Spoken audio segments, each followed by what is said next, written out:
ఇదిగో here we go. Damaska Das. విశ్వ గారు okay I'm safe okay. Actually మీరు ఈ మెకానిక్ రాకీ సినిమాలో మీరు మెకానిక్ కదా, సో మెకానిక్ కాబట్టి నాకు 2-3 కార్లకు సంబంధించి డౌట్లు ఉన్నాయండి. సరే మిమ్మల్ని అడుగుతాను. ఇప్పుడు ఈ కార్లో అన్నిటికంటే మోస్ట్ ఇంపార్టెంట్ పాయింట్ స్టీరింగ్ కదా, మనకి ఎటు కావాల్సి అటు తీసుకెళ్తారు కదా. కార్లో ఇంపార్టెంట్ థింగ్ స్టీరింగ్, సరే మరి మీ లైఫ్కి స్టీరింగ్ ఎవరు?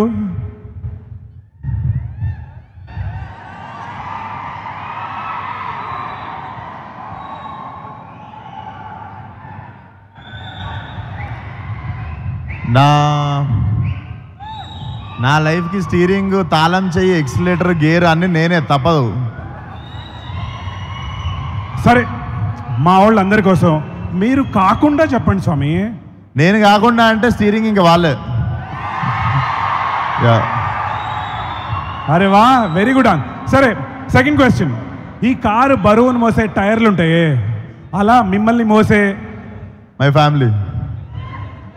ఈయన ఫ్యాన్స్ ఫ్యామిలీ చాలా స్మార్ట్ ఆన్సర్లు చెప్తున్నారు. ఓకే, కార్కి అన్నిటికంటే ఇంపార్టెంట్ పార్ట్ ఇంజిన్, మరి మీ లైఫ్లో ఇంజిన్ ఎవరు? నా లైఫ్లో ఇంజనా?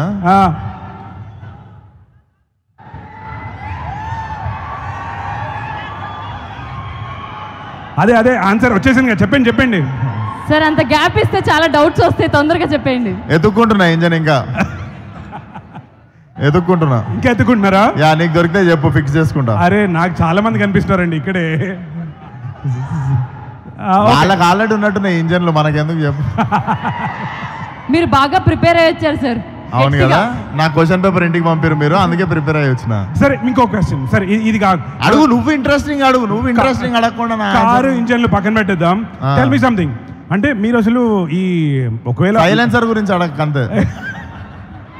ఒకవేళ మీరు లాంగ్ డ్రైవ్కి వెళ్ళాలనుకుంటే, ఓకే, మీరు సే నందమూరి బాలకృష్ణ గారు డ్రైవ్ చేస్తున్నారు అనుకోండి, మీరు సెట్ చేసిన కార్ ఆయన డ్రైవ్ చేస్తున్నారు అనుకోండి, మీరు పక్కన కూర్చున్నప్పుడు తీసుకోవాల్సిన జాగ్రత్తలు ఏంటి? నేను పక్కన కూర్చున్నప్పుడు తీసుకోవాల్సిన జాగ్రత్తలు, బాలకృష్ణ గారు డ్రైవ్ చేస్తే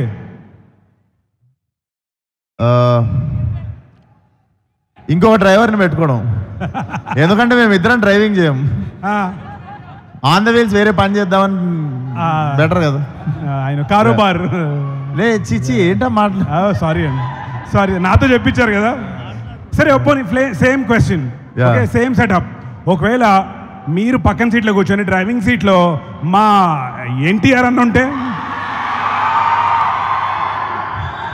అప్పుడు నేను డ్రైవింగ్ సీట్ తీసుకుంటా. మీరు డ్రైవింగ్ సీట్లో ఉంటారు, అప్పుడు నేను డ్రైవింగ్ సీట్ తీసుకుంటా. One last question. మెకానిక్ రాకీలో మీరు అందరికీ డ్రైవింగ్ నేర్పిస్తున్నారు కదా, అలా మీరు ఈ ఫిలిం ఇండస్ట్రీలో డెడికేషన్, డిసిప్లిన్ లాంటివి ఎవరి దగ్గర నుంచి నేర్చుకున్నారు? మీరు అందరికి నేర్పించారు, మీరు నేర్చుకోవాల్సి వస్తే డిసిప్లిన్, డెడికేషన్ ఎవరి దగ్గర నుంచి? మనకు కూడా ఈ మధ్యనే వస్తుంది డిసిప్లిన్. నేర్చుకుంది అంటే వన్ పర్టికులర్ పర్సన్ ఏం ఫాలో కాలేదు, ఎవ్రీవన్ అందరూ డిసిప్లిన్. స్టార్ లైన్ వాళ్ళు అందరికీ డిసిప్లిన్ ఉంది, ఒకళ్ళని అని చెప్పలేం కదా. I took little bit from everyone. Very nice.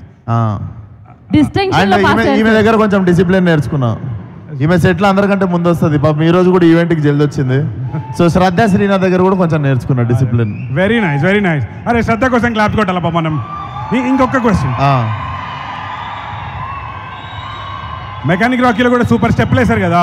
అవును, మరి ఇండస్ట్రీలో మీరు డాన్స్ ఎవరి దగ్గర నుంచి ఎవరిని చూసి నేర్చుకున్నారు? డాన్స్ డెఫినెట్లీ అన్ననే, the NTR. Yes, okay. And final question, dance and acting both అన్ననే. అరే అబ్సల్యూట్లీ. అండ్ ఫైనల్ క్వశ్చన్, మీ ప్రకారంగా రాత్రి ఎంత లేట్ అయినా సరే పొద్దున్న టైంకి సెట్కి వెళ్ళిపోవాలన్నది ఎవరి దగ్గర నుంచి నేర్చుకున్నారు? యాక్చువల్లీ వాళ్ళిద్దరు వస్తారండి టైంకి, నేనే టైంకి రాను. అచ్చా, సో వాళ్ళ దగ్గర ఇద్దరు పొద్దున్న దాకా షూటింగ్లు చేసి మళ్ళీ మన షూటింగ్కి వస్తుంటారు. మనం నైట్ ఖాళీ ఉన్నా అంటే దొర్లుతుంటాం మంచం మీద. కానీ బట్ ఐ థింక్ ఈ సినిమా మధ్యలో తరుణం నుండి నేను కూడా కొంచెం డిసిప్లిన్ తయారైనా. సో వాళ్ళిద్దరు చాలా హ్యాపీగా ఉన్నారు అసలు అక్కడి నుంచి. ఓకే, వెరీ థ్యాంక్స్ అమ్మా. ఒకసారి ప్లీజ్ మాస్కా దాస్కి